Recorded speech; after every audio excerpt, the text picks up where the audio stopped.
నమస్కారం అండి. మాకైతే అందరికీ చాలా సంతోషంగా ఉంది. గవర్నమెంట్ స్కూల్స్లో అత్యధిక శాతం రిజల్ట్స్ రావడం ఆనందంగా ఉంది మాకు. అంచేత ఎక్కువ శాతం ఎవరైతే స్కోర్ చేశారో ఆ పిల్లలతోటి సరదాగా భోజనం చేయాలనిపించి వాళ్ళందరినీ పిలిపించడం జరిగింది. ఈరోజు టాపర్స్ అన్నమాట అందరూ కూడా. నాకైతే చాలా ఆనందంగా ఉంది. ఎందుకంటే గవర్నమెంట్ స్కూల్స్లో పిల్లలకి ఇంతంత పర్సంటేజ్ రావడం చాలా అరుదుగా ఉంటుంది. ఆ కార్యక్రమానికి ఈవేళ శ్రీకారం చుట్టి పట్టుదలగా టీచర్స్ కానివ్వండి, ఎంఈఓస్ కానివ్వండి, అందరూ కూడా కృషి చేయడం వల్ల, పిల్లలు కూడా శ్రద్ధ చదవడం వల్ల ఇవాళ చూసుకుంటే అనకాపల్లి జిల్లా, ఈ జిల్లాలో 7 కాన్స్టిట్యున్సీలు ఉన్నాయి మనకి. నర్సీపట్నంతో కలిపి 7 నియోజకవర్గాలు ఉన్నాయి. 7 నియోజకవర్గాల్లో మనం చూసుకుంటే ఒకసారి స్కోర్ చూసుకుంటే అబౌవ్ 570 పైన వచ్చినటువంటి మార్కులు వచ్చినటువంటి పిల్లలు మన నర్సీపట్నం నియోజకవర్గంలో 54 మంది ఉన్నారండి. అంటే హైయెస్ట్, జిల్లాలోనే హైయెస్ట్ మనం వచ్చాం. ఇంకా రావాలి. రాబోయే రోజుల్లో కూడా పిల్లలు బాగా చదువుకోవాలి.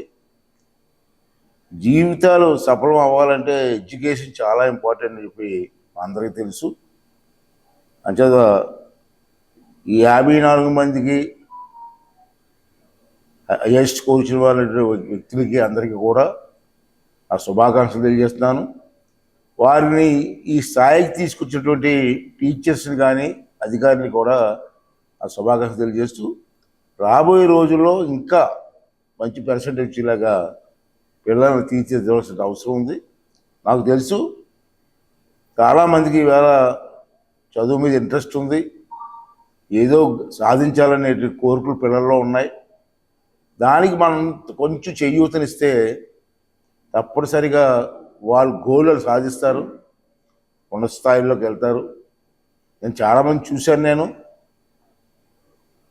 10th క్లాసు ఇంటర్మీడియట్లో ఫెయిల్ అయిపోయిన వాళ్ళు ఇవాళ దేశంలో ఉన్నత స్థాయిలో ఉన్న వ్యక్తులు కూడా నాకు తెలుసు. అంచేత మొన్న ఎవరైతే ఫెయిల్ అయి ఉంటారో ఎగ్జామ్లో ఎవరు నిరుత్సాహపడవసరం లేదండి. మళ్ళీ ట్రై చేద్దాం, విజయం సాధించడం కోసం ప్రయత్నం చేద్దాం, సాధిద్దాం, సాధిస్తారని నమ్మకం నాకు ఉంది.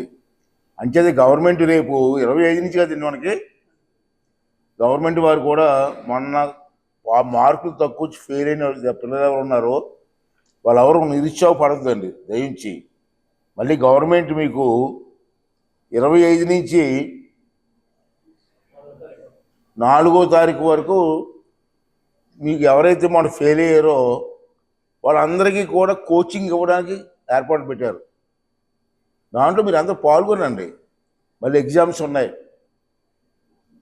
గవర్నమెంటే కోచింగ్ ఇస్తుంది కాబట్టి ఆ కోచింగ్లో పాల్గొని మొన్న ఎక్కడెక్కడ ఏ సబ్జెక్టులో మీకు తక్కువ మార్కులు వచ్చాయి ఆ సబ్జెక్ట్ మీద దృష్టి పెట్టి మళ్ళీ రేపు జరగబోయేటువంటి ఎగ్జామ్లు పాస్ అయ్యి విజయం సాధించవలసిన అవసరం ఉంది.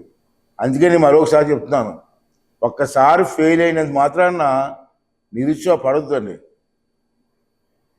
చాలామంది పెద్ద పెద్దవాళ్ళు ఇవాళ దేశంలో చాలామంది పెద్ద పెద్ద వాళ్ళు 10th క్లాసు ఇంటర్మీడియట్ కూడా ఫెయిల్ అయిన వాళ్ళు ఉన్నారు, కానీ పట్టుదలకి చదివారు. ఇవాళ నెంబర్ 1గా దేశంలోనే నెంబర్ 1 నిలబడ్డారు. అదొక ఉదాహరణ, మన కళ్ళ మీద ఉదాహరణ కనబడుతుంది. ఒకసారి ఓడిపోయినంత మాత్రాన, ఒకసారి ఫెయిల్ అయినంత మాత్రాన సాధించలేవని నేను నిరుత్సాహపడొద్దండి. మళ్ళీ ట్రై చేద్దాం, ట్రై చేసి మంచి గోల్స్ కొట్టి ఒక ఉన్నత స్థాయికి వెళ్దామని చెప్పి దానికోసం అందరూ కృషి చేయాలని చెప్పి మనం చేస్తూ, అలాగే టీచర్స్ కూడా నేను కోరేది ఏంటంటే ఆ పిల్లలు ఎవరైతే మొన్న ఎగ్జామ్లో తప్పారో వాళ్ళు స్వయంగా మీరే టచ్ చేసి ఒకసారి మేము ఉన్నాం మీకు ఎందుకు మళ్ళీ లిఫ్ట్ చేస్తామని చెప్పి స్కూల్కి తీసుకొచ్చి ఎగ్జామ్స్ ముందు 10 రోజులు మీరు కోచింగ్ ఇచ్చినట్టయితే మళ్ళీ సాధిస్తారు, వాళ్ళు నెంబర్ 1గా వస్తారు. దానికి కూడా మీరు అందరూ కృషి చేయాలని చెప్పి మనం చేస్తూ, ఇవాళ మీ అందరూ టాపర్స్, మీరు అందరూ చిన్నవాళ్ళు కాదు. 10th క్లాస్లో ఇన్ని మార్కులు మేము చదువుకున్నప్పుడు ఇన్ని మార్కులు రాలేదు మాకు. 10th క్లాస్ చదివినప్పుడు ఇన్ని మార్కులు మాకు రాలేదు. ఆ మార్కులకి సరదా పడిపోయారు మేము.